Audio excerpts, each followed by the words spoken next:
What's going on, everybody? Happy Tuesday. It's 8 o'clock on the East Coast. It is 7 p.m. here in, a mild winter in Minnesota.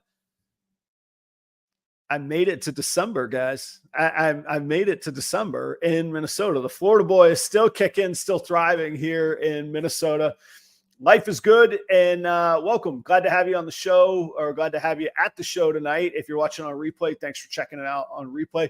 We got Rick Nichols from Creative Correlophus. He is a gecko breeder, and I'll tell you the story of how I know Rick and how I got mixed up with Rick. But he's from here in Minnesota, and we're going to get a little different. I don't know if it's different, the same. We're going to get a perspective on the market from a gecko breeder, but also somebody who's familiar and been around for a while. And we'll talk strategies on sales, customer relationships, a little bit of going self-employed. There's a little bit of a difference between self-employed and going full-time. You could be self-employed and still have another job too, but be working towards that full reptile whole gig, full-time kind of thing.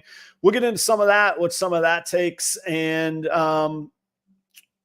one thing I found with Rick, he has, there's not a shortage of thoughts, we'll say. So great conversation. I've known Rick for a bit now, and he's always been good to me. So anyhow, stick around for just a moment and we'll get him on the show. That's Rick from Creative Correlophus. Let's see. This weekend, this Sunday, I will be in Rothschild, Wisconsin. I'm learning my geography. That's a suburb just outside of Wausau, Wisconsin. So I'll be in the Wausau market this Sunday at the Scaled Up Expos, I believe it's called. I'll be there in Wausau, Wisconsin. One-day show on Sunday. Come hang out. Come check it out. Word on the street is that is Garrick DeMeyer's hometown show. Do I root for him to be there so that he'll bring the crowds, or do I root for him to stay home and skip the show so that I'm not up against him? What's the we'll think about it. It's not like I have any control over it, or it's not like he's going to watch the show and be like, this is what I should do. Anyway, I will be there. I hope to see you all. Second to last show of the year. I've got one the following weekend back here in Bloomington with Ed and Emily at their show here in town in basically a suburb of Minneapolis. Snakes in the Fat Man competition, 15 minutes of lame. Shout out to all the contestants. Nice job, everybody. It's already an entertaining season. Look, I think it's cool. I think it brings invigoration to the community. That's a weird word, invigoration, isn't it? Brings an interest to the community, brings us something new, ramps up the creative juices and everything. So I think it's cool. I'm happy for you guys, and nice job. Keep having fun with it. There are. Look, in this thing, I'm Switzerland. I'm not. I got business relationships with contestants. I got sponsorships with contestants. I got old friendships with contestants. I'm not going crazy on votes and endorsements and all that. But you might see me pop up around in some of the content. But like I say, I can't go out of my way and endorse some people, but there's some that are just cracking me up. These are great. I'll talk about it after the competition. How about that? But good luck to all of you. And if it's your thing, go check out Snakes in the Fat Man. The link to vote for your favorites. We got some new sponsors, which I'm incredibly thankful for. We've been shuffling around some, so I'm going to have a new intro video here very shortly. We got REDLINE and shedtesting.com. That's Gray Rider Reptiles. Charlie at Gray Rider Reptiles doing his shed testing. That's getting a branding of shedtesting.com. That's where you could go. Those are the two banner sponsors there on the front banner. There'll only ever be two of those. And they both have promo codes for you. You can get a little savings, a little extra value just for watching the show. It doesn't cost you anything. Go check it out. Go experience the product that they have.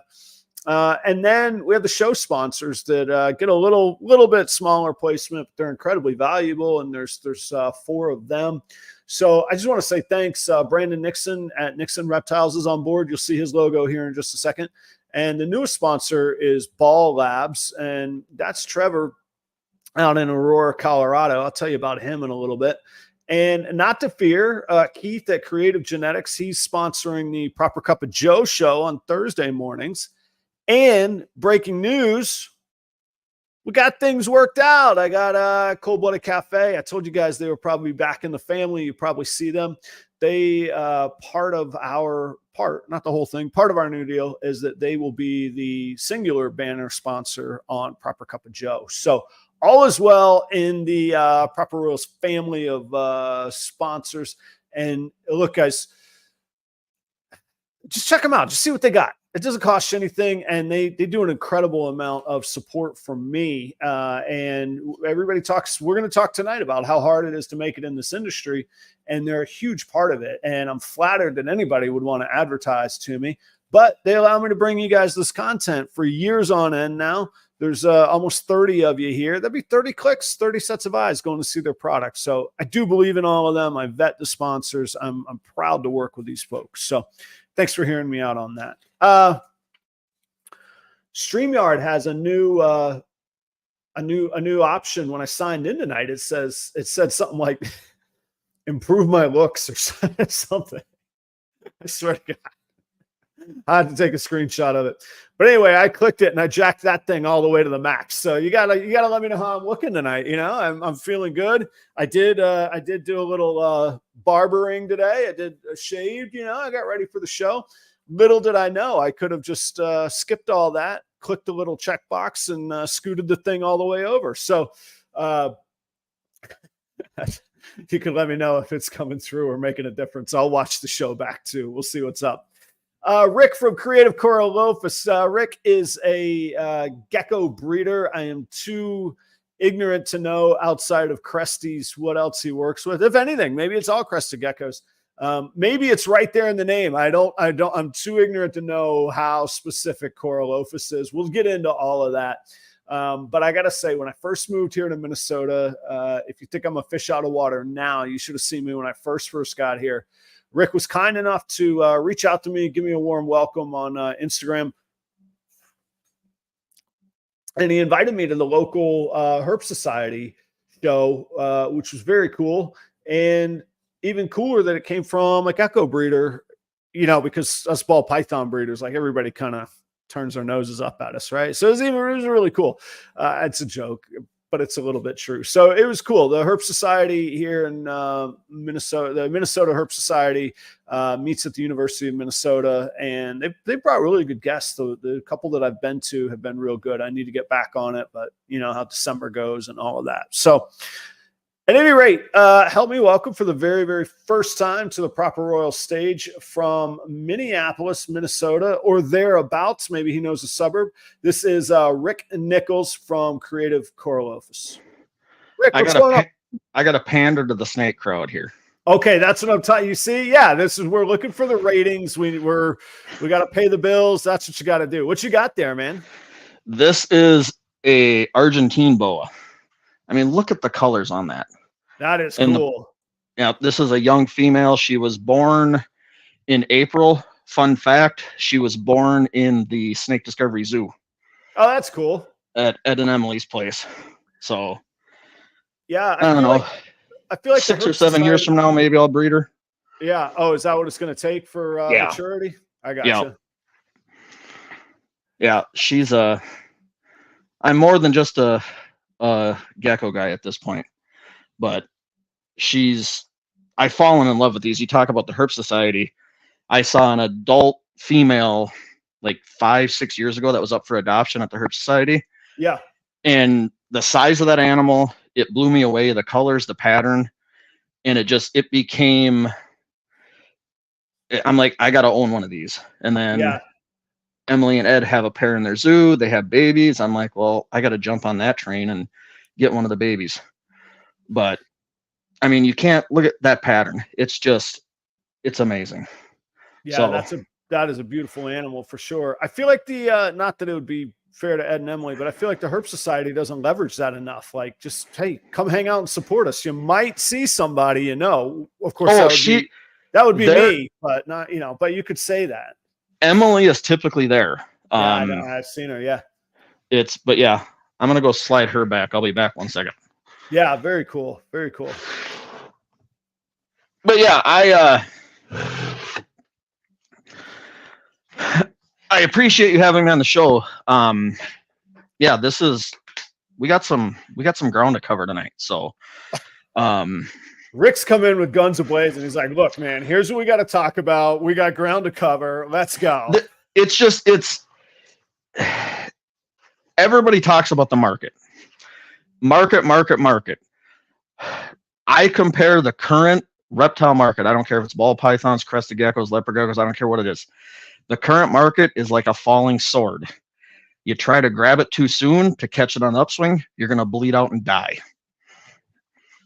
That's a metaphor that I've been working on. Okay, all right, but pick that apart. What do you mean by catching it on its way down or bleeding? Like, what's the danger? What are you talking about here? So and there's one or two of them in here in the chat. I'm part of a group chat with Facebook Messenger, a bunch of crested gecko people.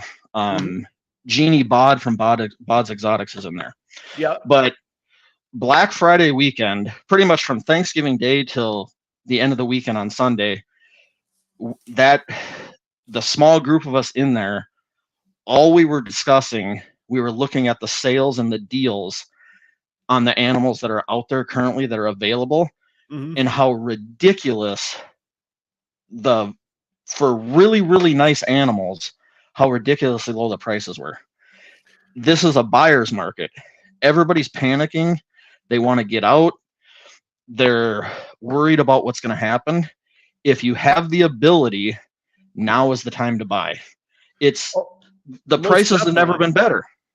They've never been better. So, but from a seller standpoint, so did you try and compete with those prices? Did you stand on the sideline? Did you do a little bit of both? Did you get in and then stand your ground? What'd you do? 2 weeks ago, we were at the same show together, the Cold Blooded show in Bloomington. Right. And we got to pick that apart too. Yeah, go ahead. Best show I've had this year in probably the worst market since I've been breeding geckos. There's the paradox, right? Right. I was priced. I told you when we talked right before the doors open at the show, I was priced very aggressively. But I can do that because I know my cost of production. I know what it costs to get a gecko out of an egg. I know what it costs to raise it monthly. And I know what I can sell that animal for at 8, 12, 16 weeks old and make, have gross profit on that animal. And it's the animals I was selling at that show. I sold a lot of geckos between $75 and $125. A year and a half ago, those geckos would have been $175 to $225. But an animal is only worth what somebody's willing to pay for it. We all understand that. That's right. And it doesn't matter what we put into it. It matters, to your point, it matters if you could stay in business, but it doesn't matter. The market doesn't care what we put into it. That's for us to figure out on our end. Well, right. Let me ask you though, because and give us some context. How many of those show, not that particular expo, not the Cold Blooded Expo, but how many shows in general in a year would you generally say you do? 10 to 15, 20, 25? What do you think you do? I did 3 shows this year. 3. Okay. All right. Because of the way things are. It's like, I'd rather the traveling to shows and not selling a single animal. I mean, you've had that happen. It sucks. And I'm like, and I didn't have a lot of inventory. I was lucky this time last year. I really cleared out what I produced in 2022, and what I had left is all stuff that I would deem as, hold back stuff that eventually I would breed. If it's still here and when it's of age, I would breed it. Yeah. So I just said, I'm going to pull back from the shows, but the 2 shows I will do every year regardless are the first cold-blooded show, usually end of January, first part of February, and then the November one. They're the 2 best shows of the year, and they're local. Yeah. And I hadn't vented a show in quite a long time until a couple weeks ago, and I was pumped up for it because I had the inventory, I had really nice animals, and I was going to be priced aggressively. And I have my backdrop here. I have my nice lights. I use orange as my color. I stick out. And I got really lucky and had a great location for my tables at that show. People come in the door, they look down the main aisle to the right, and they come in the door and they'd walk right down to me. And I had a crowd of people in front of me. And I firmly believe that when you've got 6, 7, 8, 10 people in front of your table and you're interacting with them, a crowd draws a crowd. Yeah. And I started making sales. I realized the people in the room were there to buy. And I just, you turn on the salesman and you interact and you move animals. And I was really aggressive with my pricing. If you bought more than a couple animals from you, I was doing deals. I was telling people I'm there to sell geckos. I'd have people coming to my table and they'd look and I'd interact. They'd leave, they come back. Second time they come back and say, hey, you're here again. You can't leave without buying a gecko. Right. I always tell people, I'm like, hey, the third time you're going to fall in love here. But so why I was asking about the number of shows, even just in the region here, and you're right, I've had 2 $0 shows, but that means I've had 6 shows that were surprisingly good. And it's almost like it becomes the self-fulfilling prophecy where people tell themselves, well, the market's horrible. It's down. I can't do anything. So I didn't, and I also asked about the pricing on Black Friday. So I didn't I offered some deals, but I didn't run like an across the board special, or I didn't go like furniture salesman. We're slashing prices. It's all got to go, blah, blah, blah. I did okay that weekend. I did fine, but I'd been doing well enough that I didn't feel the need to jump into all that mess, because you're right. Like, what are you to do to even hope to compete with it? So I've purposely tried to make sure that I wasn't reliant on all Black Friday at all to get by. But one thing I noticed last year too, I remember telling myself last year, hey, between Black Friday and Christmas, I don't even want to get into the mix. I want to be far enough ahead or good enough that if whatever I end December or whatever I end November with, I'm good. And it was crazy because December was still one of my biggest months last year. I can't quantify exactly what it is. I want to see what happens this year. Maybe it was just a stroke of luck. Maybe it was brand power. Maybe it was that I have an upper hand because of the platforms that I've built. I don't know, but I was curious. I was hoping it was higher than 3 so that I could see, because yes, everybody remembers that I say I have 0 shows. Like I say, there's been 6 that have been fantastic, and I've only paid for 2 hotel rooms out of 8 shows that I've done now, with 2 more to go that I won't pay for hotel rooms either. So I'm actually enjoying the show grind, the show circuit. And like you said, that Cold-Blooded show, that was a solid show. It was great for you. Solid for me, great for you. I did over 5K. That's really solid, man. That's fantastic, man. I'm happy to hear that.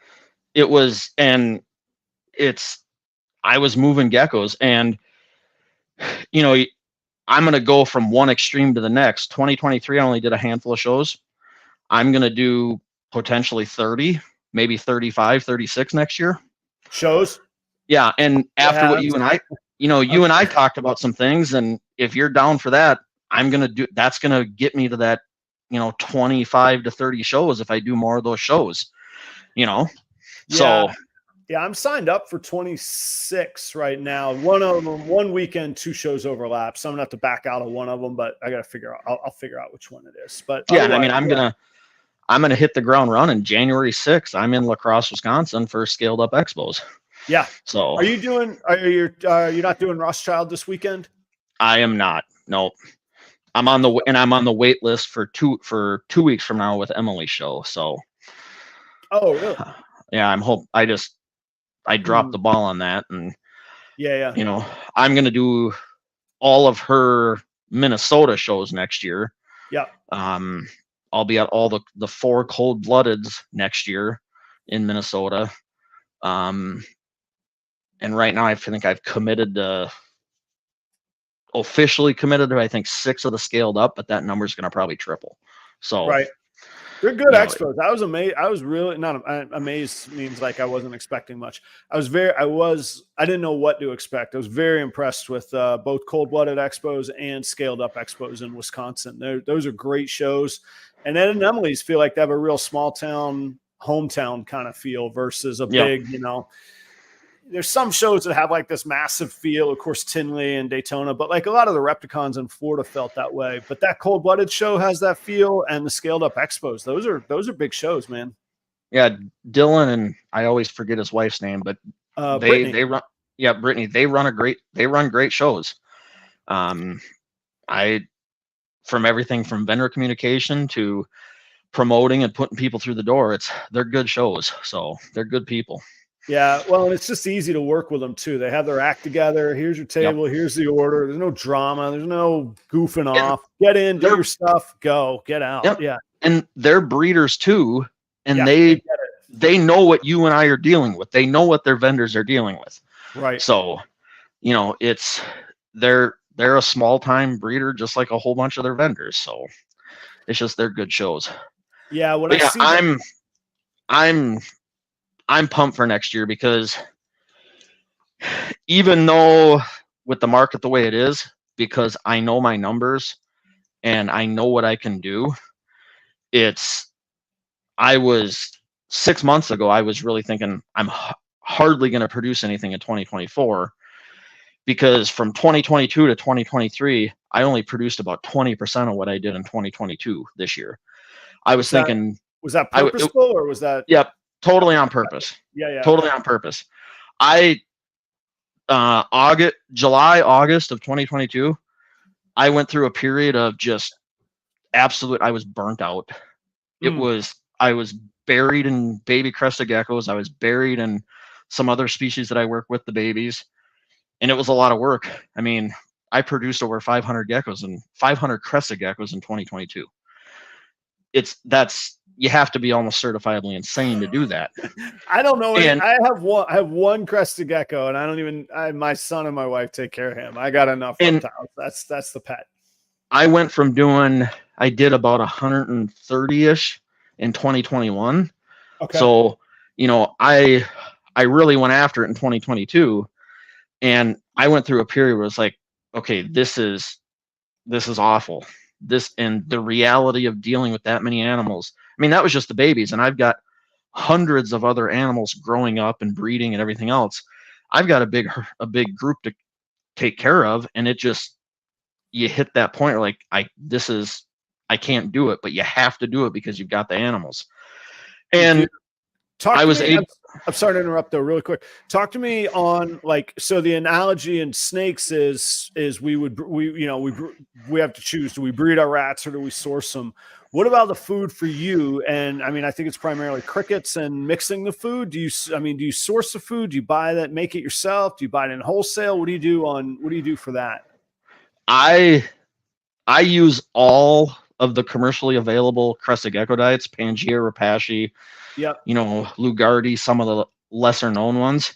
Okay. I use them all, and that's a huge expense. I am a Pangea dealer. Okay. I sell Pangea products at shows. And that helps out a little bit because I'm buying at a wholesale price, and I can place an order that is on the wholesale side. It's a $1,500 order. Retail, it's $2,800 to $3,000.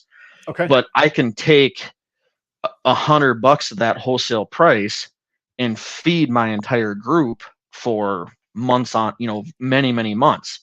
And I make all that money back selling the rest wholesale. And I go through thousands and thousands of crickets every month. Yeah. I think that's crickets I'm sorry. I think it's a really good point that you brought up. If you talked about knowing your numbers. If you identify a really, really high cost and then find a hack to bring it down, hopefully legitimate, much like you're talking about. But if you can partner with the company, if you're a big fan of the company, if they can look and see, holy cow, this guy buys a lot from us, that's a good spokesperson for us. There's value in that. And I think people starting out should think about that of, hey, when I identify what the costs are, how are we going to bring those down? Right. And, if you we're going to talk some business and numbers, but Pangea, I mean, when you sign up for a dealer account, it specifically states that this isn't, the purpose of this isn't to buy the product wholesale to feed a large group. You need to be moving product. And, a couple of years ago, it was, it took you 5 minutes to send an email, expressing interest. They'd email back, you'd do some back and forth and give them some information, and you get your dealer account. They've cracked down on it now, and I don't even think right now they're accepting dealer accounts because people abused it. People would sign up for the dealer account with zero intention of selling the products, and they were just doing it to feed their collection. So, yeah, and I can't knock them. Not that I think you're knocking them, but I can't knock them for that either. I mean, everybody's got their own business to run, but I think there's something to finding sort of, we're all at our own level of business. Like there's breeders that many in the audience that are doing way more exciting things than I'm doing. And there's some that are just starting out and still building their collection. I think when you can align with companies that are sort of similar with where you're at, it kind of helps too. So I don't know, maybe there's a new gecko feeder company out there. I'm not saying that for you, but just as to keep the analogy going. Cause like for rodents, obviously I'm aligned with Cold Blooded Cafe, but there are a lot of rodent producers that would like to, I don't know if they would like to advertise or not. I haven't pursued them. I've never needed to, but there would be targets if I were in that type of market and I was proud of their product. Yeah. And it's, I sell a lot of Pangea product. Yeah. There's a couple shows where I haven't sold a single gecko, but I'll sell $1,000 worth of crested gecko diet. And I tell my customers that buy from me, I'm like, especially the local ones, I've got you covered on food. Just hit me up, and I'm vending the shows. I always bring it. If you want to pre-order, do that. I mean, I move a lot of their product because it's a good product. And yeah, and the other major expense is it's insects, it's feeders, and I'm currently working through breeding the banded cricket because I need so many of them, and I'm making headway, but I still need to purchase a supplement and feed. And it's just, we've talked about this. I mean, before we did the show, we were talking about, you got to know your numbers, and my numbers, they're not relevant to anybody but me. That's right. And that's important for people to know. You're right. Yes. That's a key point. And your numbers as a ball python breeder aren't relevant to anybody but you. But if you know your numbers and know your costs, and you're truly thinking of this as a business and being self-employed or doing it full time, you have to know the numbers. And it just, I've sat, since you've come to Minnesota, I've watched what you have done with your marketing and the local Facebook groups and going to the shows. You've put your brand out there and people recognize it, and it's paying dividends at the shows for you. And you've talked about, you want to get into this market, you want to break into it, you want people to know you. And after this last show that I did, and kind of thinking about 2024, I want to dominate the local market, the local crested gecko market. And because I know my numbers, I know what I can sell an animal for, and I can go from producing the 125 that I produced this year. If I really wanted to, I could probably kick out 1,000 babies next year. I'm not going to do it, but I'm going to do 300 to 400 maybe. It just, and I'm going to, the first half a dozen shows of the year, if I'm moving 30 to 50 babies every show, I've got to ramp up production to stay ahead. Yeah. And I'm going into it with the attitude that you're not going to beat me on price. You're not going to beat me on service. And I'm going to outproduce people, and I'm going to be able to sell at a lower price, and they're going to be amazing animals. And there's no reason to go anywhere else. That's my goal. I mean, if you want to call, there's rumblings. I hurt some feelings at the last show with my prices. I've heard rumblings. There were vendors vendors that weren't happy, but I'm going to do what I'm going to do to move my business in the direction it needs to move so I can do what I want to do with this, Well, and a couple things. First, thank you for the kind words. Like it really kind of hit me because it's been a grind since I've gotten here, and it's cool and I've loved it and it's been exciting. But thank you for those kind words of acknowledging the brands out there and that stuff. But you see, you're putting in the work. I am. You're and grinding. That's what it is, man. It is exhausting amount of shows. It's figuring out content every day. It's keeping the show up. It's keeping the sponsors up. It's answering the phone every time it rings, all of that good stuff. And we all know that, we all hear that, but thank you. It's cool to hear that. The other point that I really think needs to shine is where you said, my number is going to be different than the next person's number. Everybody's got their own little hack. Everybody's got their own superpower. Everybody's got their own secret weapon or knowledge base that they know. And if you can do it at a lower price, then that's between you and the customer. There was somebody I was vending right next to who's been, speaking of a great asset, Chris at Epic. Oh, he's amazing. He's amazing, right? Yeah. Some of his prices were way below what I was willing to mark mine at. I gotta have pride and confidence in my brand. I gotta think about what makes sense to me. And if I need to, what's the expression? Keep my powder dry. If I need to keep that stock until the next show when I'm not vending next to him, that's okay too. And the reality is I did fine at the show. And the other thing you could do, there was somebody looking for what he was selling so cheap. And I was like, go buy it right now so it's off his table. And they did. And then the competition went, and then it was fine too, So it doesn't have to be, it doesn't do any good for somebody to get mad at somebody. That's like getting mad on Black Friday. Okay, you got to pivot and you got to look a different way. It doesn't mean that we quit. It doesn't mean we got out of it. And I don't know. I try, maybe I've never been relevant enough to ruffle feathers. I don't know, but I don't listen to it. I know that there's times when people don't like me or this or that, but this is not my thing, I don't think I'm relevant enough to ruffle feathers, but right. It just it makes me smile and it drives me because I know what I'm doing it's making an impact. Yeah. And it's working, and I'm just going to double down and go after it harder. I mean, it's the next show that you vend and we're at the same show. Mm-hmm. I've got some things planned for 2024, and I'm going to take the marketing to another level. You're not going to be able to miss me at a show. Let's just put it that way. I'm going to take a page out of Troy's book at Best Dressed Balls. So. Oh, geez. It's like the Hollywood sign. And I love Troy. Troy's awesome. I've said this to his face at the show. It's like the Hollywood sign on the back of the where I was set up at the last show, he was right across the aisle on an end cap, but he's got that gigantic backdrop. Yeah. And they ended up moving him. There was a table between my tables and his. And so I had my big banner on the wall, and then he had his big banner. And it's just, that, and I'll tell you, this is becoming a thing at those shows. Is a couple years ago, there was only a handful of people running big backdrops, like Troy when he would be there.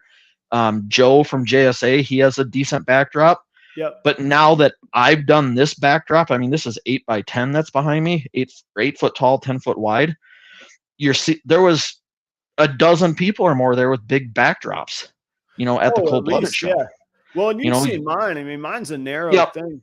But I'll tell you though, I need to make mine bigger. I do need a bigger one. I'm not saying I'm not going down that, but I do see people, and this is always one of my pet peeves. Who was I? I was talking with Charlie at Reagan Renee Royal Pythons. He's in the audience. There's an expression that certainly fits my restaurant background, which is, at the end of the day, what's on the plate matters. So I see people with $1,000 backdrops and they haven't cleaned their display. They're filthy, and you have animals. And I'm like, I don't care how nifty your backdrop is. I'm not buying that filthy animal right there. There was a guy in Daytona that was vending by me. He had, not that he sold a single one of them for it, but he had a Snake Mark for $11,000, and they were the grossest displays I've ever seen. And not ever, but they were gross. And I was like, it's gotta, it's almost like, actually, I know what it's like. And shout out to Leviathan Snakes. Great job on the documentary. But it's like Justin was saying in the documentary, his uncle, his investor uncle was like, dude, you just put on a collared shirt and walk through here. You're going to look like you know what you're doing compared to. And it's true. I hate it. I hate to say it. I think I've said it. I won't say who I said it to. Somebody in the audience was vending with me one time, and I said, you can be above average way easier in this room than anywhere else in life. You really can, from a presentation standpoint. And I hate to say it, but it's true. And I think that the people that value the brands that sponsor my show, that value my brand, that I still wear this ridiculous chef's coat because it reminds me of that stuff day in and day out. There's nobody at a reptile show in Minnesota wearing a chef's coat until you came in town. I mean, it's and like I knew, because I know your background and things like that, and I hadn't seen you with it on in person, and I looked at it and I go, I'm like, it's legitimately a chef's jacket, It is. I mean, it looks business. If nothing else, it's a conversation starter too. And then I can tell people it's business if they don't know, if it doesn't convey. I can say, this is my mental thing that I put on to mentally say it is business time. It's quality time. It's all the care and concern time that made me who I am. Now that's in that coat right there, So I love it, man. I love it. And because this is another thing we talked about at the show, the display thing. Mm-hmm. And I vended that show. I've got the 3-tier 5-divider ARS displays, the really nice ones, the newer style ones. I've got a bunch of them. I didn't bring them to that show. I put everything in real nice deli cups. Everything was clean, because the last couple shows with my amazing displays, because the ARS displays make a statement. Any of those 3-tier displays make a statement. I'm putting animals in there, and it's like people look at my backdrop, they look at my displays, they look at my lights, they look at me, and they're like, that guy wants way too much for those geckos. That's what it feels like. I did everything minus the ARS displays in deli cups, and geckos were flying off the table. I think gecko people want to pick up a deli cup and look at it. They want to look underneath, it's this or that. And when I've got 8 or 10 or 15, or at one point I probably had 20 people at my table, and 8 of them had deli cups in their hands. So I'm trying to make sure nothing gets taken away from me without getting paid for. But it's all, trying to focus on everything. But it's the people that would come when I was interacting with another customer, they'd pick up a deli cup and they'd be looking. I'd finish that interaction, ask them a question, and a lot of times I'd end up with them handing me money or handing me a credit card. So that level of engagement for the customer is a really, really good point. And I don't know, I'm familiar with Cresties because I have them. What's the sort of culture? Is it common for people to hold them at a show? Because I know you got to worry about tails breaking. You got to worry about them jumping. Is it a don't hold them outside? Don't hold them hand to hand? Basically any baby that's under 15 grams, it ain't getting held at a show unless you're legit, unless I know you're going to buy it, or you say you want it and you want me to pop the lid off so you can take a peek at it. Yeah. But the little ones can get away in a hurry. Crested geckos aren't as fragile as they're made out to be. And I'll demonstrate it with an adult gecko at shows and be like, everybody's like, well, the tail will drop, this will happen. And I do some things and manipulate the tail, and I show them things, and I'm like, I don't recommend doing this, but you can do this. It's like people think you can't touch the tail at all. Gotcha. Once they're an adult and they're 3, 4, 5 years old and they've had that tail their whole life, it takes a lot to get them to drop it. Babies, I've had babies, they've hatched out of the egg. I open the incubator, pop the lid off, I look at them, they look at me and throw their tail at me. It's just, yeah, that's what I've heard. Just no rhyme or reason. Yeah.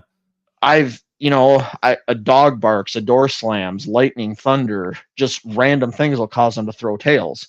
But yeah, it's the smaller stuff at a show is just you're asking for trouble. I've got some animals that, adult animals that I'll bring to a show that are really, really nice animals, and I'll let people handle them. And, it's kids love to handle them. Mm-hmm. And, with some coaching and some things, it's still stressful for me because I'm like, so much can go wrong when they're handling an animal. Yeah. It's a little bit different with a snake, but with a gecko, it's lots of things can go wrong in a hurry. Yeah. But you got to give them access to the animals, and they want that hands-on time, Well, and in that way, I think that deli cup answer is really good, because you're right. You see my display, they're the ARS displays. You can't pick an animal up unless I hand that animal to you, which is a different, that's a neat, interesting thing. I gotta say, to Jennifer at High Viz Pythons, she's exactly right, and I won't name any names, but she brought up Steve Casino. There's some pretty big breeders that bring sort of a tote bin of deli cup animals that are either their backup if a whole bunch sells. So they tend to be the lower price, their misses kind of deal. Those bins are gold. Ask those breeders if they got their bins. And once you find them, that becomes kind of your own secret, but they're out there, and there is gold in those bins. Like if I don't know what the analogy would be. If somebody's driving a Lamborghini and you're really into mufflers, when they throw their muffler, that's a dumb analogy. Anyway, what I'm saying is that's stupid. I'm making that up. Their low end stuff could very well be your own high end stuff. So anyway, that's a great point, Jennifer. I didn't say it, you brought it up, but I've heard about such things. And it just, for me with the displays, it's like, I'm impressed when I set those displays up and put my animals in them. But at the end of the day, you're at a show to sell animals. Mm-hmm. And if, I'm going to do some experimenting, I'm going to put some animals in delis and bring some displays, and, I'm going to do some experimenting, because there's a time and a place for those displays. And, it's figuring out what is going to get the sales, Let me ask you this. Do you ever think, because I think this sometimes, and I think that I have been caught off guard by how seriously people take the proper thing. So like, I'm serious about the business, but I'll still go goof off and have fun and have a good time. And there's people like, man, I didn't think I was going to like you, because it's kind of, you kind of got to watch yourself. And I'm like, no. I take my business seriously. I don't take myself that seriously. But do you think that having too upscale of a presentation scares off people or intimidates an entry-level buyer that says, I might not, maybe I'm more the deli cup buyer than I am the shiny glass buyer? And at the end of the day, I think that's a silly question, because I think no, but I think that there is something to it in some of the shows, not at Tinley, but at a cold-blooded show in Bloomington, yes, absolutely. I think they're intimidated. Yeah, or at Emily's show, which is a really pet-driven market, which is great, because we need that market too. Yeah. I do wonder that sometimes. I was like, sometimes and I don't know how to change. I can't pretend to be somebody I'm not, so I can't really change it. What am I gonna talk less correct English or have a different accent? I'm not going to do that. But like, I think it's important to maybe sometimes you even have to turn on the engagement even more. Sometimes you have to take the snake to somebody, and whereas at a Tinley, you might be like, no, we're not holding snakes, man. This is the stuff. This is what I need to aspire. You could be a little different at those shows, but I wonder if that deli cup thing is something to do with that too. But the other thing too is the lights that I use, they're that 8-foot LED light bar. It's an $800 piece of equipment. And the original, the company that sells those, their market is gemological shows. Yeah. And a handful. There's a couple crested gecko breeders that have been started using them at Tinley and some other shows that I've been at, and I'm like, they're amazing. They imitate daylight, so the animals look kind of natural and how they should. And the very first show that I did with my full display setup and those lights, I paid for those lights 5 times and I had all my displays, and I sold. My average sale was like a $600 gecko. I mean, I crushed it, and that was a cold-blooded show in January in Bloomington. I crushed that show, and I believe that was the lights and that was my presentation, because I had very few geckos under like 350 in my displays. Mm-hmm. I do think I'll always say I think a quality brand and a quality presentation always speaks for itself. So that's why I was hesitant to say I don't think it's downgrading, but I think it's a different presentation. But I don't think we ever should feel like we have to dumb down something. I think we might have to work harder to engage the customer. But your light thing, talking about the gems, I remember when I was this is how crazy my mind works. When I was shopping for the diamond to propose to Kelly, I remember walking into these stores going, because I'm not a jewelry guy. This is literally about the only piece of jewelry I've ever owned, much less what I own now. And I walked in and I'm like, these lights are amazing. They're phenomenal. And I was blown away by them. And I'm like, everything in here looks beautiful. And then, of course, every person in those shops is like a supermodel. So you're in love with them anyway. You want to buy their marked up diamond. But I got this job at the time I was working on the PGA Tour, and then I got poached for a private club. And the owner said something about, we're renovating the dining room. And I said, you know what? And this was a place where money was there was no question of if we could afford something. Like, we had the helicopter pads, like we had money. And I was like, we need a showroom designer from a jewelry store. Those are the lights that we need for our beautiful food to come out on plates. And I swear, I think that's how I got the job. The guy was like, really? He was like, what stores are you talking about? And I was like, I don't know, these stores in these malls in Florida. And he's like, I'm going to find their designers. And sure enough, that was the wine cellar was lit that way. And then the one pendant coming down. And I love that you said that, man. Now I'm on back on that kick. I'm like, that's what I need to do. I need to make these snakes look good under those lights, man. Yeah, they're absolutely worth it. Because a lot of places that you vend, where a lot of these shows are, the lighting sucks, and the lights you use, those are kind of the standard of what people use over their ARS displays. Right. And they're nice. It's some light is better than none.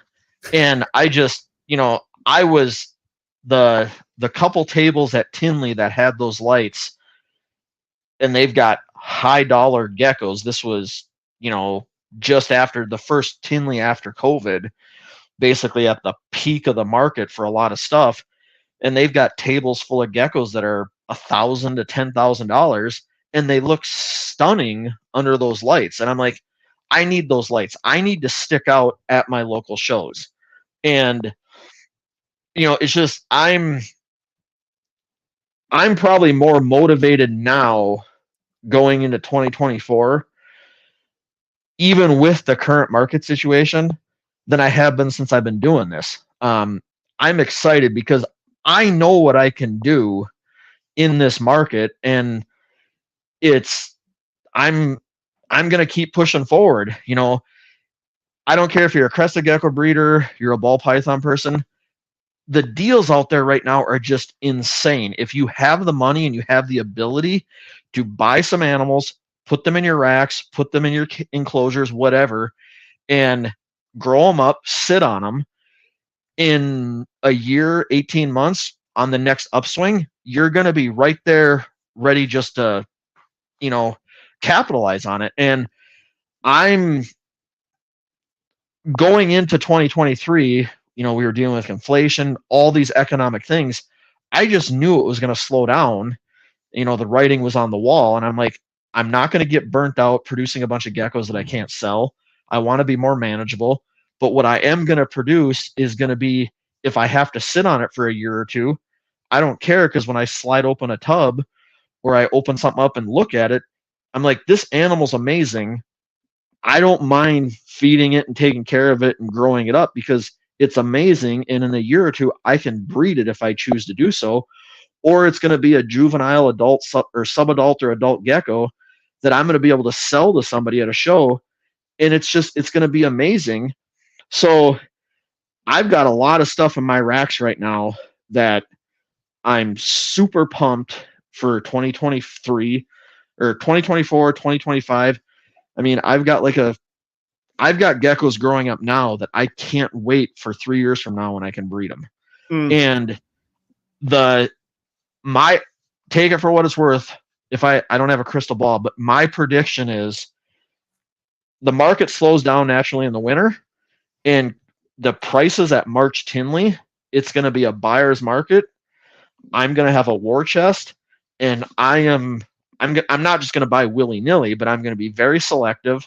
I'm looking for certain things. I know I'm going to be able to find them, and the price is going to be, it's going to be such a good price where it's almost a no-brainer to do it, and it's going to position me for the next upswing. You can sit around and moan and complain and, the market sucks, or you can be a little proactive, right? Get motivated and look towards the future. If you're in this for the long haul, don't let what's going on now scare you.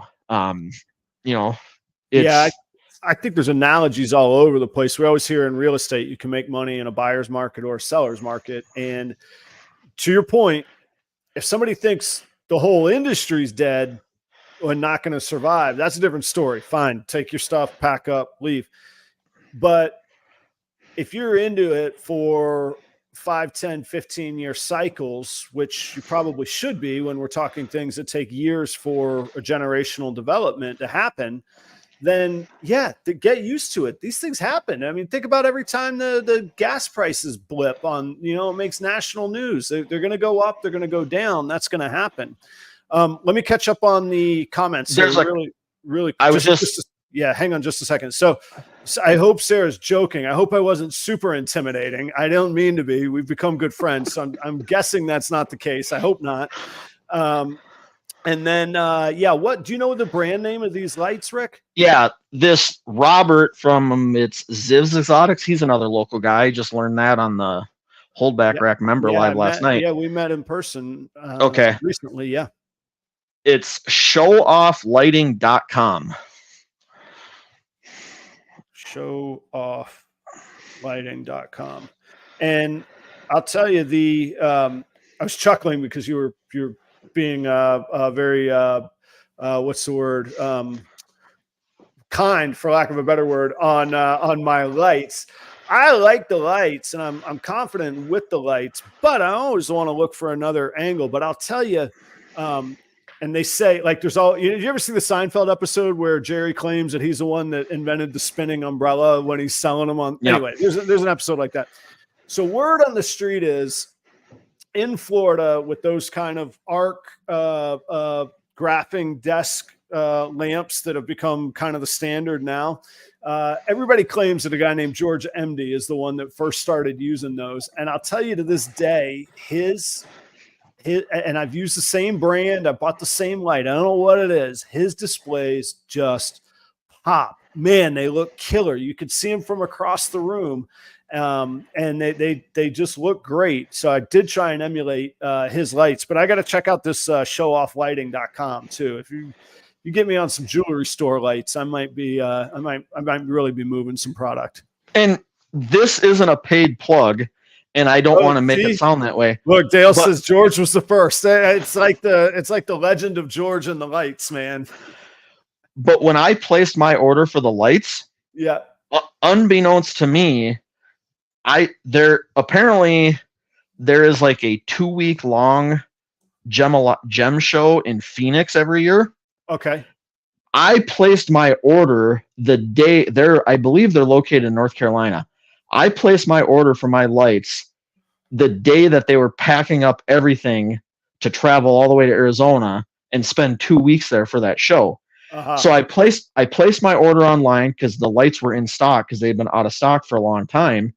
I placed the order, and I was on a time crunch because I wanted them for my next show, which was like, it was 8 days away. So I placed the order, waited like an hour, and I called and left a message saying, hey, I placed this order. I'm wondering when it'll ship, what the time frame is. If I could expedite them, I'll pay for the expedited shipping. Right. The owner of the company called me back. That's cool. And he asked me what I was using them for, and we had a conversation. And I told him, hey, I'm a gecko breeder, whatever. And he mentioned another crested gecko breeder that uses his lights. And he goes, did you hear about him from AJ? And I'm like, yeah, he's one of the guys that I know uses them. Yeah. And he asked me where I was from. It was a great conversation. And he goes, yep, we're literally packing up and getting out of town, but your order's it's being packed right now. We're going to ship it 2-day or, 2-day FedEx, and you'll have it like next Tuesday, because this was on a Friday. And I'm like, yeah, works perfect. But yeah, this isn't a paid plug, but they're great lights. I mean, and if there was somebody out there business minded, that wanted to connect with that company, I think there's an opportunity there for the right person to sell those lights to reptile people. Yeah. I mean, seeing is believing is once I saw them in person, I'm like, I need to have them because I want to stand out at shows. Right. We're competing amongst a sea of people, and you got to do something to stand out, without being, corny and goofy and, wearing that kind of thing. Well, no, it works. It's just, right. It works for me. I don't recommend it for everybody. And we talked about Chris. I mean, he's got the best hair in the reptile business. I think, That's true. Yeah. You gotta have see him from across the room. So, and it's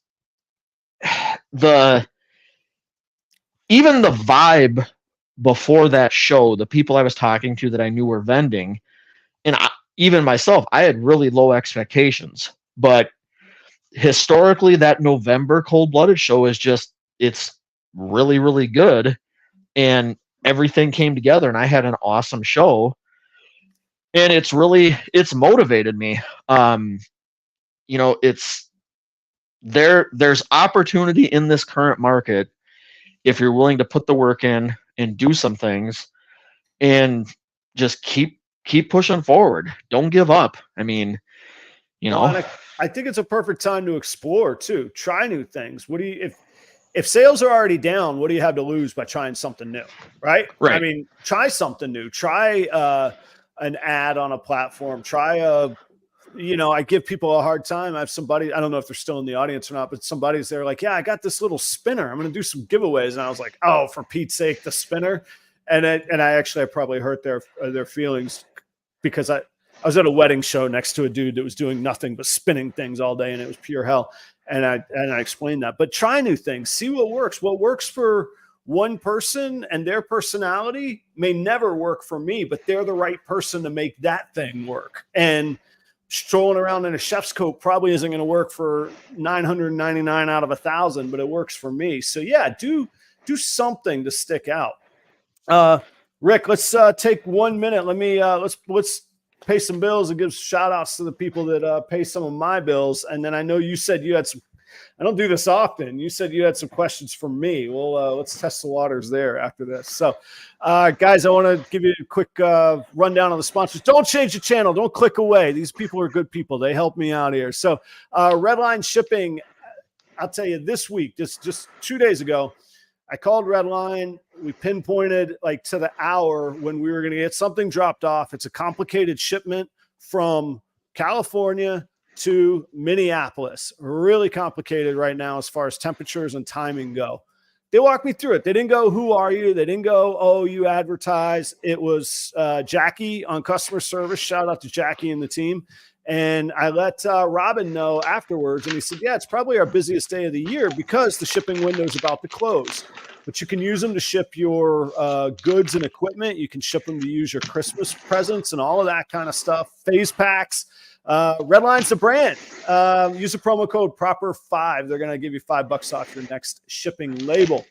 Shedtesting.com, the newest banner partner on the show. That's Charlie at Gray Rider Reptiles. I had a question earlier in the day who said, is Shedtesting.com a new player in the market? Is this another option? It's another option, but they're not a new player. That's Charlie. That's Gray Rider Reptiles. That's the guy that you know. He has put some effort and time and money into branding and expanding his own equipment so that he can take on more orders. He could give better service. And look, at the end of the day, I think the price and the service is going to be the great differentiator for Charlie at shedtesting.com. Use the promo code PROPER15. You get 15% off of your next 2 sheds. He'll help you out there. Brandon Nixon. Brandon's been a good friend, a good supporter for a long time, so I can't say that he's really he's a new sponsor, he's a new business arrangement, but Brandon's been looking out for me for a long time. Brandon is in Maryland, and he is specializing in a variety of orange products. You can see his logo. Don't forget the orange products. That's Sunset, Ultramel, Monarch, and Hypo, with all sorts of combinations of very nice and complete dominance working through those as well. Single, double, triple, and quad recessives. Go check out Brandon Nixon and Nixon Reptiles. All of these are down below in the description. Portuguese pythons, that's Danny and Renee Rocha out in Chino, California at the Inland Empire. Just east of LA, San Bernardino area. Great people to do business with. I know that they just had a clutch of Ultramel pieds that are available. If you're into high-end projects like that and you want to check out some of what they have, go check them out. Brandon and Portuguese pythons are in the Snakes and the Fat Man 15 Minutes of Lame competition. Then next up, another new sponsor is Trevor out in Aurora, Colorado at Ball Labs. Trevor has been keeping and breeding ball pythons for over 15 years.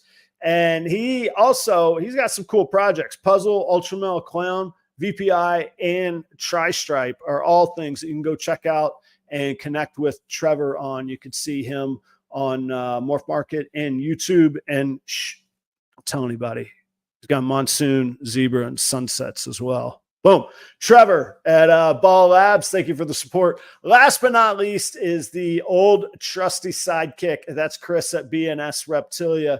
Chris keeps all different species of reptiles, hence the name Reptilia. So yes, ball pythons, but also blood pythons, boa constrictors, locality boas, Pituophis, if that means something to you, and a variety of colubrids. He's incredibly knowledgeable on all these different species. He's also the Pennsylvania distributor of the Chipper. Coco, go see him. Guys, take care of these sponsors. Help them out. Help me out. I appreciate all of you dearly. Thanks, everybody. And there's still 49 of you sticking around. Thank you all for sticking around through the promos as well. Rick, tell everybody about your brand, where they could see you, where they could find you. You deserve a little moment as well, man. So I have basically dropped off the radar on social media the last 6 months, kind of on purpose. Focusing on what I'm doing, focusing on the animals, and just cutting out a lot of the noise.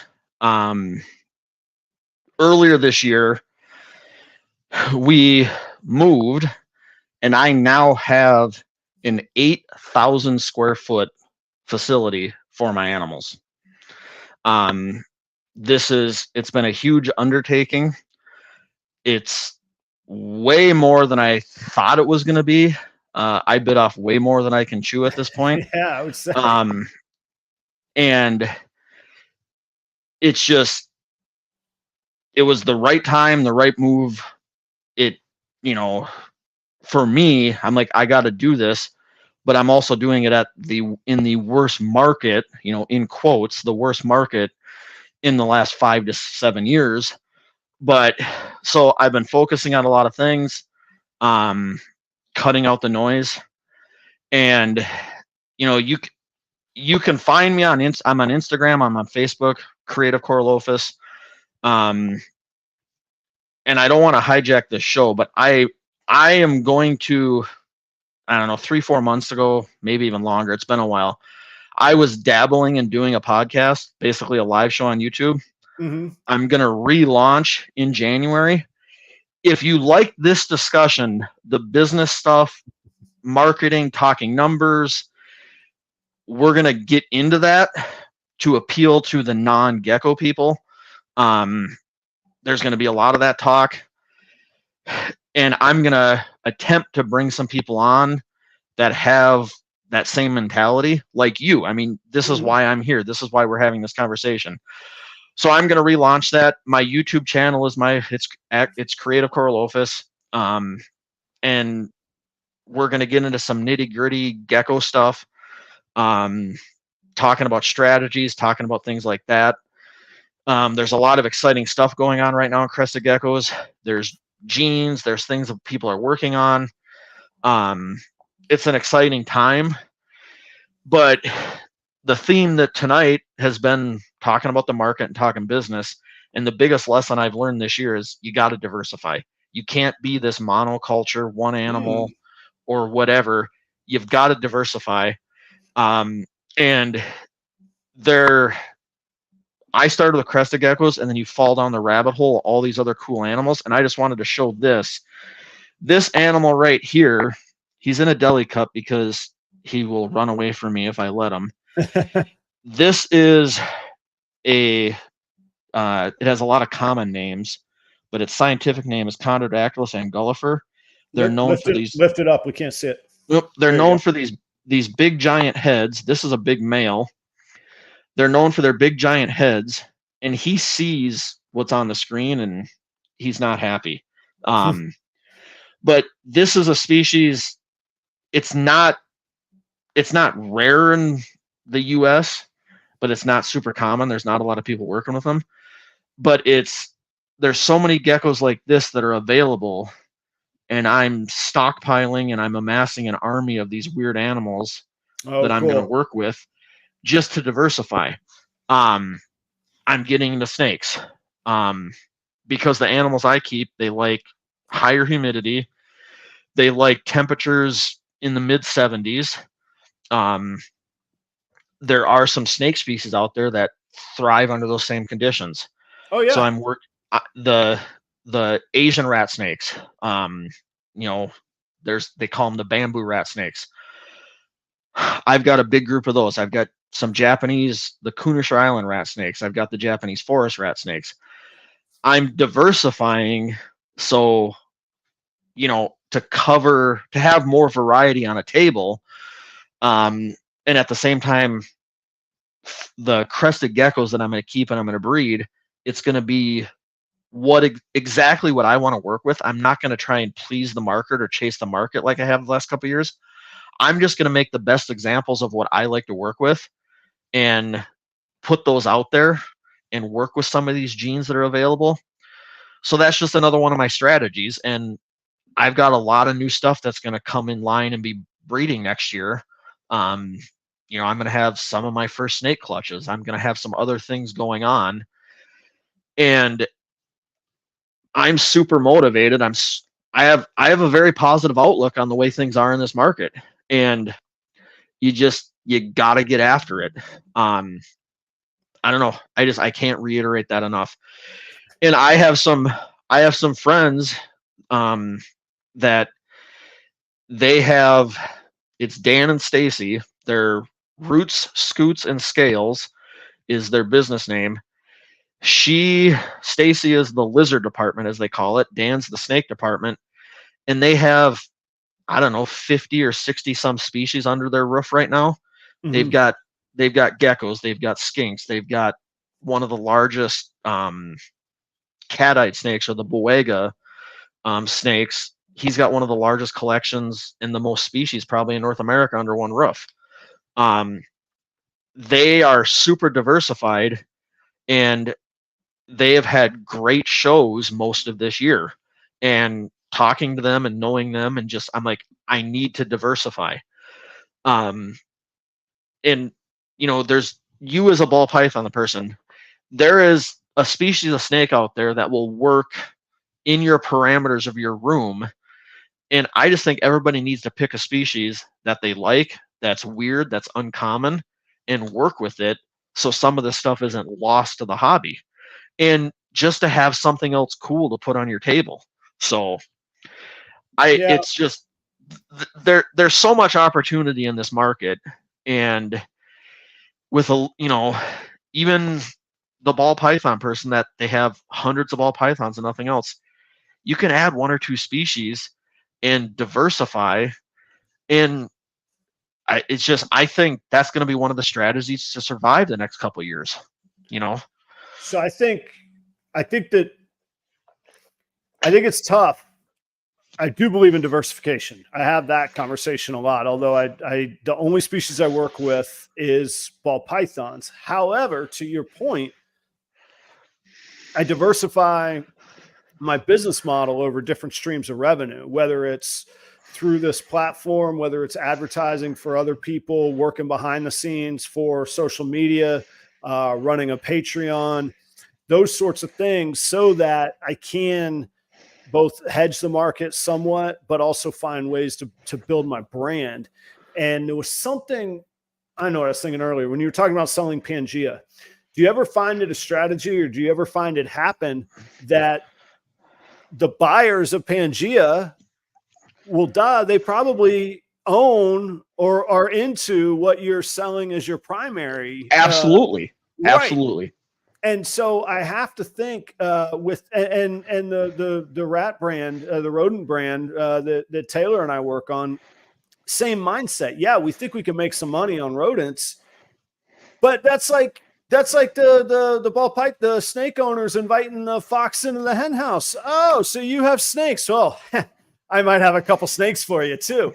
And to your point, that way, I do think that hedging what you do in certain ways, diversifying in certain ways, is important, and it gives you balance in times like this and challenging times. And you can ramp that up and you can back that off. You don't have to be static on all of those things. But I also think that you have to be passionate about what you're doing. So for me, right, I'm not the typical, I wouldn't say there's nobody typical. I'm not the herp guy that's been a fanatic of reptiles my whole life. I was being a little self-deprecating, but truthfully, I had no idea what Correlophus was until I met you and took the time to Google it. And I love ball pythons. So there's a couple other things that I think are cool. I think croc skinks are really cool. Until I did my research on them, I'm like, they're not that engaging as pets. Can't do anything. No. So they're if you never want to see it. Yeah. And same thing with tree frogs. I think they're amazing to look at, but as far as like engaging for kids, I mean, the first thing my son asked me, can I hold it? No, you can't hold the tree frog. Oh, not the tree frog, the dart frog. And he's like, oh, not exciting. And I'm like, okay, so the things that I have stumbled on that I was excited about turned out what I thought. I mean, people make plenty of money selling dart frogs, and somebody's making money selling croc skinks. I'm just not the guy for it, but I'm passionate about figuring out the angles on business. I'm passionate about service. I mean, that's still the restaurant stuff. I talked with Sarah this afternoon on, she's in Patreon, but just whether she was in Patreon or not, had some questions. I was like, yeah, sure. Call me. So that, I think you can diversify, whether it's other species or other ways that you can help bring in revenue so that you can ride out some of these ups and downs, is what I think. That's just my 2 cents, but I do concur with that. I was impressed, and not to, because I don't want to out anybody's business model, but I was impressed at the markup you talked about on Pangea. Like Coco, I worry that I don't know how I haven't figured out how people make money on Coco. It takes such a big footprint. Yep. There's such Coco wars that I mean, I know a lot of wholesalers that are selling them on, $3 more than they're paying them a pack. And then they're buying trailers to haul these. I mean, how many blocks of Coco do you have to sell? Now, repeat customers guaranteed, people buying a whole bunch of it over and over. So I'm sure there's angles I haven't thought of, but I like things with either small or no footprint. I don't like managing inventory other than my snakes. So those sorts of things, where the chat has just devolved into just total 14-year-olds. There are those tables at some snake shows in Florida that have yes, specially manufactured, specialized items there. I was going to say not snake related, and as I was going to say that, it occurred to me, well, I suppose. Okay, we're going to veer from that. We've been promising people that you had questions for me. What's on your mind, Rick? So this is a question I ask myself. Okay. And I've asked other people. If money or the possibility to generate income from your animals, what if it wasn't a possibility, would you own 0? Would you own 1? Or would you still own what you own? I would own less. I don't know the exact answer. I would own less. Now, let me put in a little bit of context. Probably the thing, the trinket that I love, not the people, not my family, the trinket, the thing that I love most in the world and in my life are guitars. And when I was growing up, I idolized Gibson guitars. I could never afford Gibson guitars. So in order to afford Gibson guitars, I started learning how to repair them. I started learning how to make the hobby pay for itself. So I realized the context of your question of if there wasn't any money involved. To this day, I keep a music business so that I can deduct the expenses of buying Gibson guitars so that I can get them cheaper. So I have this habit. It makes sense. Yeah, I turn my hobbies I turn my passion and what I like into my business. So, but to your point, if they weren't a stream of livelihood, and great question, by the way, if they weren't a stream of revenue contributing to my livelihood, I would have less, and I would do what a lot of people recommend, which is really, really thin out my collection, really focus on a couple. I think I would. I'm not good at focusing, man. I like the variety. But I probably would go for higher end investments rather than worrying about cash flow on a monthly basis to sustain the business and then to reinvest in the business. So long, complicated answer. I would have less, but I would still have them. Yes. So kind of part 2 of the question, if the only thing you could do with your animals was be 100% self-sustaining, meaning every dollar that comes in from sales is accounted for with expenses, and you weren't making any money, would you still have the large collection? Where it was it was 100% self-sustaining, but there's nothing left over after. Yeah, it would have to be smaller because I'd have to go get a job and I'd have 40 hours less a week. So it would have to be smaller because even now, I mean, and this is not a knock on my wife, but even 2-3 nights ago, my wife was saying, you hardly have time to do what you're doing now. You want to take on something else. I had a little different plan cooking with the rodents. And I said, well, I'm going to have to figure it out, but here's where I'm going to make this time. This is an efficiency move that we're talking about. So I would have less, but it's because of it's the time factor rather than the money factor. If they were self-sustaining and there was a benefit, and I'm addicted to deductions now, man. If I can get deductions, I'm probably going to start a business, man. I'm in. It's cool. So I like that part of it. But I would have less. Yes. To your point, I would have less. And last question. Do you feel like it's not okay that yourself and myself and everybody else like us that's breeding these reptiles, do you feel that it's wrong that we treat it as a business, that we're using living animals to run a business? But do you ever struggle with, is this really what we should be doing?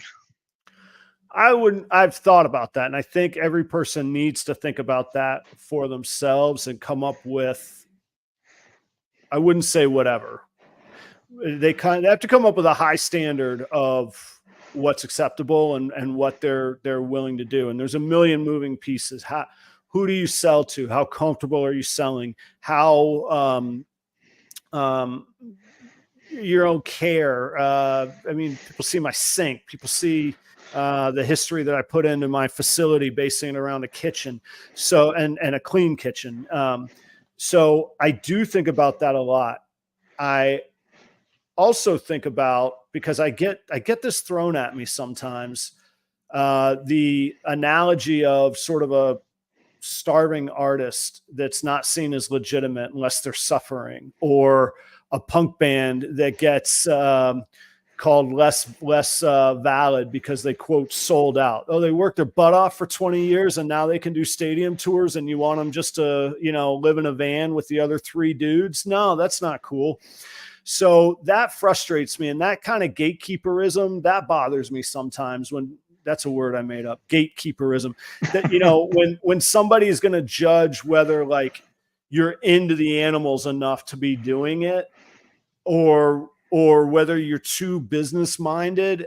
You know, I hear people struggle that they can't find the time, or it takes too much time, but they haven't turned it into a business. They're burning the candle at both ends at a full-time job and trying to, you know, have a 200 animal collection. Well, of course you should make it a business at that point, because then it's going to be able to pay for itself and you can dedicate more time to it. I didn't know these questions you were going to ask, but I literally today thought to myself, thank God I was washing, again, I was over at my sink. I was scrubbing and cleaning. Thank God I have the time to be able to do this and to take this seriously and to give the care, because also, sort of to your point, I would not have this size collection if I still had my full-on full-time career commitments that I stepped away from. So should I be making it a business from live animals? I think if I can improve on what I see around me, then yes. Or if that's my goal to, then yes. Unless I think that the whole industry should go away, which I don't. I firmly believe that I should not, that it should not go away. I think this is a great way. I truly believe ball pythons are great pets. So if I believe in it and I can make it better, or I can improve it, then I absolutely think I should be doing it. And I saw one comment. Yep. Jason Brown he's asking about the Pictus geckos. Yep. I do work with them. I had a terrible year with them this year for a variety of reasons. 2024, I'm coming after them hard. So if you want Pictus geckos, or you just want to talk Pictus geckos, or if you've got some of the cool Pictus geckos and you want to do some stuff, hit me up. Jason's a cool dude. We need more Pictus gecko nerds in this hobby. Jason's in the Patreon. He's very cool and very active, and he will have a conversation with you for sure. He'll talk to you in memes, but he'll talk to you for sure. And let me clarify one thing. I don't think for a second anybody should quit their job and go make this a business. I think you should work up, grow, scale up, and learn what you're doing and learn what you can handle, because you can get overwhelmed and you can suddenly have more than you can handle and more than you can afford and more than the old noggin can take, and you can melt down. So scale that up to a point where you know what it takes, to your point, Rick, to be sustainable, maybe not profitable, but sustainable, to where you can have positive cash flow. So you're not deciding whether to keep the lights on or to feed your snakes, which ain't going to work anyhow, because you got to have the lights on to keep the snakes alive to feed them. So get to where you're sustainable. Then you can look at ramping down your work. Maybe then you can talk to somebody of stepping down to a part-time role, or from management to frontline. And that gives you time to grow that. And over years, you bring one down and bring one up. Will Moreau's put it best when he said, grow into business rather than go into business. But absolutely. Yeah, Sarah, and that's my opinion. That's what works for me. But Sarah and Josh are at that point right now where they've taken another leap. And they're feeling it. They're working their butts off nearly 24/7. And they got to figure out right now how to make, or at this point, how to make this part sustainable while still maintaining their other livelihood, because that's the building part. And I did go through that, and I'm still in a lot of ways going through that because I haven't fully replaced the income from my career. I still consult. I still keep those clients. So I'm ramping that down. But 2024, I'm still going to consult. I'm still going to have that other money coming in a few hours a day. So I definitely don't want to tell people, well, of course it's a struggle. You're still working your job. No, that's not the message. The message is, yeah, if it was easy, we'd all do it. It's a challenge, and I still can't claim that I've figured it out, but I'm getting there. I'm getting there. So, yeah, there's that. Sorry, I had to make sure I wasn't directing people the wrong way there. Yeah. Okay. So Sarah has the flip side. I love having a 9-to-5 because I know I can afford my snakes regardless of the current market. That's very good too. That's that whole cash flow situation, sustainability. It doesn't do any good to, you can't walk away from security going, all right, I'm in, here I am, because it just doesn't work that way. So yeah, there's not much spare time. Rick, we're coming up on the 90-minute mark, man. Take us home. What's your parting thoughts? Where can people see you next? All of that good stuff, man. Well, I know there's a couple of my people, my Gecko nerds that have been in the chat. I want to say to Benjamin, to Dan and Stacy, to Jeannie, to Travis, you're in that group chat.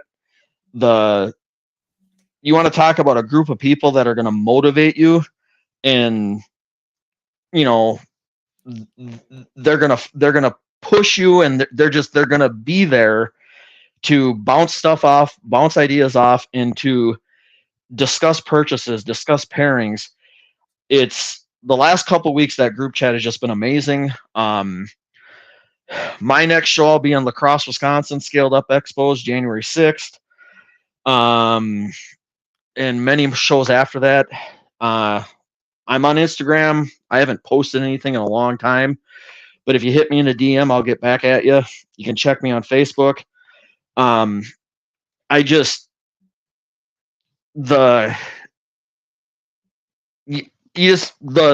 overall thing is you just got to be positive about this market. And if you can do it, you have the means, put the animals in your facility, in your building, in your racks, and get ready for the next upswing, because it's coming. And if you're positioned, you can take advantage of it. And you know, the other thing, don't do this. Don't amass these large collections of animals and breed all these animals if you don't have the passion. I'm ate up with the reptile hobby, the industry, the business. I think about it nonstop. I'm ate up with it. I'm all in, and I want to spread the positivity, and I want to encourage people to encourage and help people achieve their goals. I mean, I've learned a lot in the last 6-7 years doing this, and I'm going to continue to learn. But if you have crested geckos, if you're thinking about getting into them just to see what they're all about, or if you want to just plunge head first because of the way the market is and what you can buy, I can tell you, I'll give you everything I've learned over the last 5, 6, 7 years and try to put you on the path of success. Because if I can put somebody on the path of success, you're probably going to be my customer. I'm made up with this industry. Yeah, man. I'm with you that I got no problem with people succeeding. It's going to grow. They're going to get snakes into new hands. They're going to get reptiles into new people's hands. Rick, I want to say thanks for coming on. I can't wait to see what 2024 has for you. Thank you all, going all the way full circle. Thank you for the warm welcome to Minnesota that you gave to me. And I appreciate it. I'm looking forward to seeing you out there at the shows, at the Herp Society. And then we talk fairly often anyhow, man. I thank you very, very much for coming on tonight. I appreciate the opportunity. And I like the way you think about this. You've shown me some things since you've come into this area, and I need to step up my game. You've motivated me, it's because it's worked for you. I mean, with what you've done in the short time you've been here, it's working, and I need to start hustling and grinding more like you do. Well, yeah, this was great. Thank you, man. And for the record, I'm just like you just said, I'm happy to share anything. I don't think anything I do is proprietary. It's just a question of who will get out and do it. And for that matter, how long I can sustain doing it. I mean, that's a real fact sometimes too. So I thank you. It's really, really encouraging to hear. I appreciate it. Audience, go check out Rick at Creative Correlophus. Go check out all the sponsors. It's holiday season. We got the goals show coming up soon. We'll probably do an end of the year party. I got to think about some fun ways to wrap up. Go support these and whoever you like, but support them on the Snakes and the Fat Man contest. They're putting a lot of work into it. Thank you all very much. I will see you all next week. Same place, same time. Rick, thank you very much. It's been a pleasure. I am going to hit the music. Good night, everybody.